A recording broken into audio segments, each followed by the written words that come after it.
मित्रांनो, what went wrong मध्ये आपण एक रहस्यमय कथा ऐकू जी आपल्याला आपल्या आयुष्यात सावध आणि जागरूक करेल, ज्याचे नाव आहे सत्तेची सावली.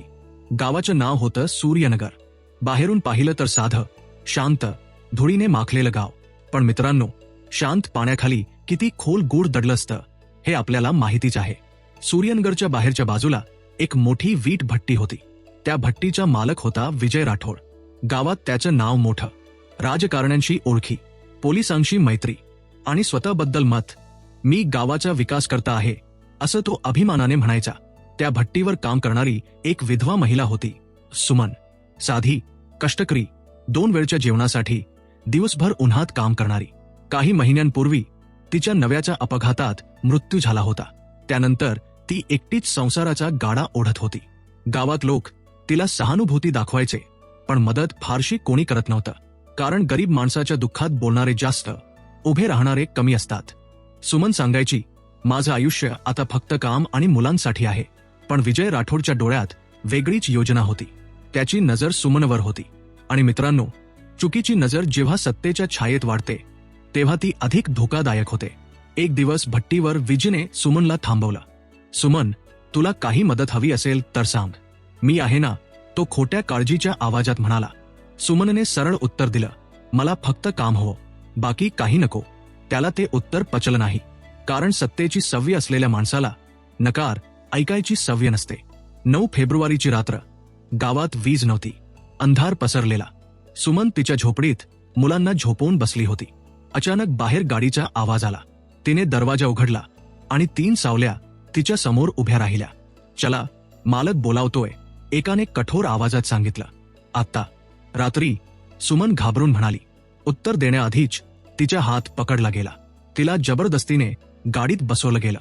गावातल्या कुत्र्यांनी भुंकून सुद्धा त्या रात्री काही बदल घडवला नाही. तिला गावाबाहेर एका बंद खोलीत नेण्यात आलं. तिथे विजय राठोड आणि त्याचे 2 मित्र होते. पुढचे 12 तास तिच्यासाठी जणू काळोखाचा अंत नसलेला प्रवास होता.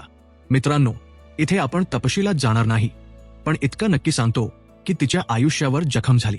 शरीरावर नव्हे तर आत्म्यावर. सकाळी तिला रस्त्याच्या कडेला टाकून दिलं गेलं. ती कशीबशी घरी पोहोचली.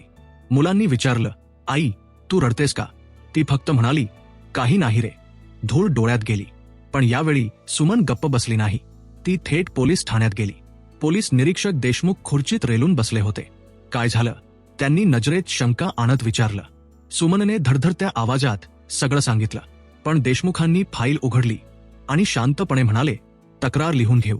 पण विचार कर, मोठ्या लोकांचं नाव आहे यात. मोठे लोक कायद्यापेक्षा मोठे असतात का? सुमनचा प्रश्न सरळ होता. पोलिसांनी सुरुवातीला फक्त छेडछाडीचा गुन्हा नोंदवला. मित्रांनो, इथेच कथा अधिक थरारक होते. कारण गुन्हा एक आणि नोंद दुसरी. गावात बातमी पसरली. सोशल मीडियावर काही तरुणांनी पोस्ट टाकली, न्याय द्या सुमनला. गावात चर्चा सुरू झाली. विजय राठोड गायब झाला.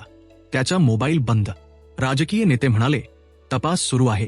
पोलीस म्हणाले, प्राथमिक माहिती संशयास्पद आहे. आणि गावकरी म्हणाले, आपल्याला काय करायचं? पण एक तरुण पत्रकार अमोल कदम याने गोष्ट उचलली.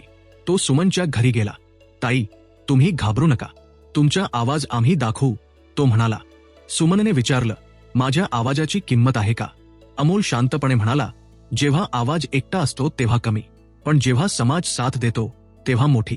मित्रांनो, इथून पुढे कथा वेगाने फिरते. जिल्हाधिकारी कार्यालयासमोर आंदोलन झालं. महिला संघटना पुढे आल्या. सोशल मीडियावर जस्टिस फॉर सुमन ट्रेंड झाला. पोलिसांवर दबाव वाढला. देशमुख साहेबांनी शेवटी पत्रकार परिषद घेतली. तपासात नवीन पुरावे मिळाले आहेत. गुन्ह्याची कलमे वाढवली जात आहेत, ते म्हणाले. गावात कुजबूज सुरू झाली. अरे, आता खरं बाहेर येईल.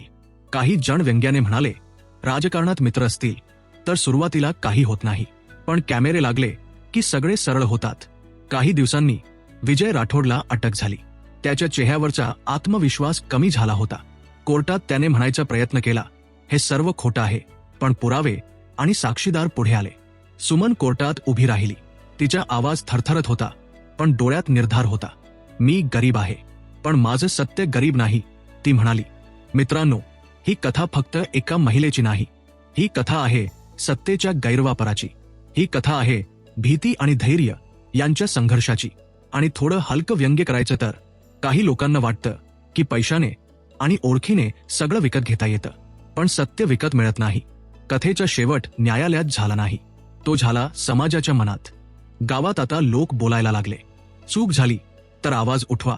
मुलींना त्यांच्या आई म्हणू लागल्या, भीतीत राहू नका. आणि काही पुरुषांनी सुद्धा मान्य केलं, गप्प राहणं ही सुद्धा चूक असते. मित्रांनो, सत्तेची सावली आपल्याला शिकवते की अन्याय समोर आला तर गप्प बसू नका.